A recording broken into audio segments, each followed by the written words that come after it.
By the time I get to this article, I'm going to have so many questions that's going to need a lot of answering. And hopefully, maybe, possibly, I can find the answers I'm looking for getting through this article.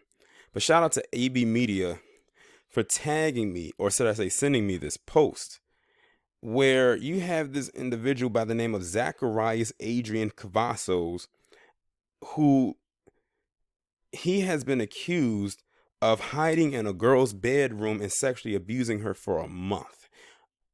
That leads to my first question. How in the world was he able to successfully do that? How was you able to hide in this girl's bedroom for a month? That's what I'd like to know. But I'm going to read this article because I'm sure there's going to be more questions I need answering. A Washington State man sexually abused a 12-year-old while hiding out in her bedroom over the course of a month. Zacharias Adrian Cavazos, age 21, initially contacted the girl on social media in December before traveling from Washington to Oregon to meet the girl at the Wild Horse Resort and Casino in Pendleton in February. Cavazos then secretly moved into the girl's room on February 10th, hiding from her grandfather by staying in a cavity beneath the girl's bed after removing slats that held her mattress. Okay, before I go any further, and I don't want anybody to intervene with what I'm about to say, this girl knew that this was a grown man. She's 12. The reason why they call it sexual abuse is because she's technically still a minor, but she is 12. And she contacted this grown man who's almost twice her age to come stay in her house, and that she doesn't pay any bills in, might I add, to stay in her room, where this guy had sex with her. Now, like I said, it's considered sexual abuse because of the age. But it sounds like to me that this girl welcomed it.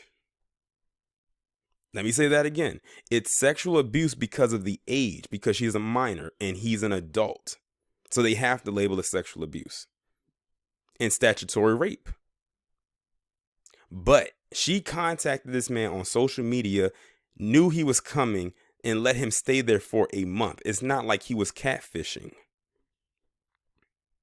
And it's not like he was being catfished, where she could have put out an image of herself that showed a grown woman.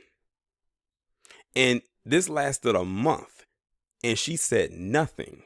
She even removed her bed lifts just to put him in a cavity to keep him hidden. So this was planned out. Like I tell you, y'all better watch your kids when it comes to social media and who they are interacting with on it, because it is a haven for predators.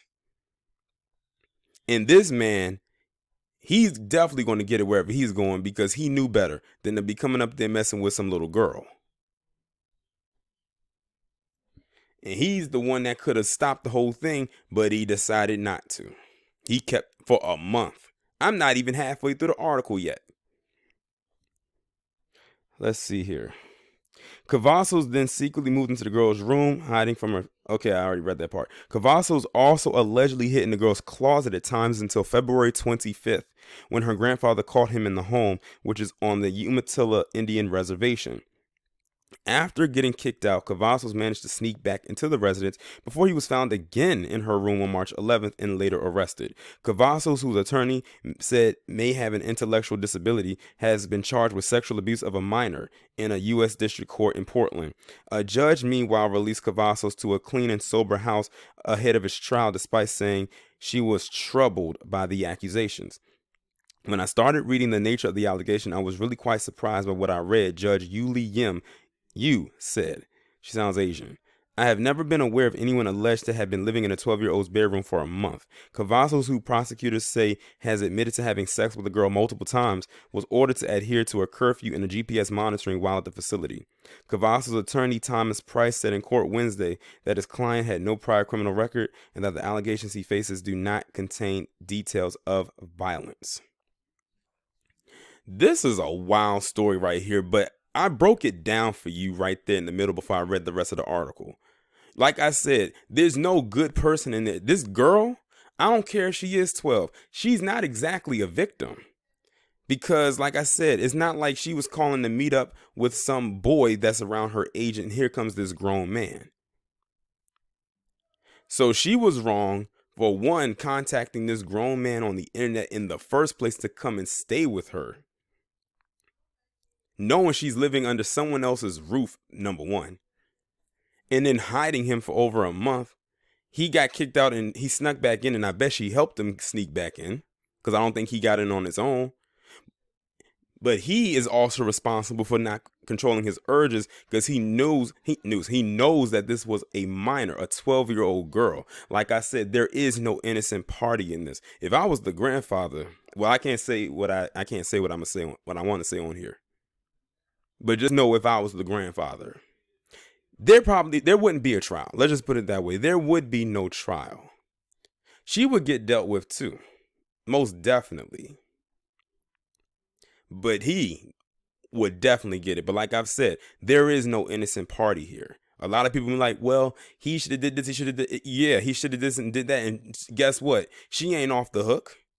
This is what you call fast. You know, like old folks used to say, she's a fast in the tail. She's a fast tail girl. This girl is 12 years old, and who's to say that she was a virgin before this? Not anymore. Who knows? She probably saw something online and that's what she wanted. And that's what she got in real life. But like I said, these kids have so much access to the internet today that they can find and weasel their way into any crevice that they're not supposed to be in.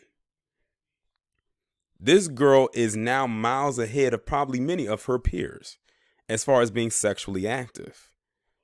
So who knows what she's going to be like from now until she's 18. She's already displayed it right here.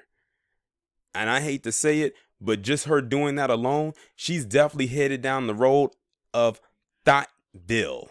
That's where she's headed. I'm being completely honest. Like I said, equal opportunity over here. That this girl is headed to being a thought. Just based on this story right here.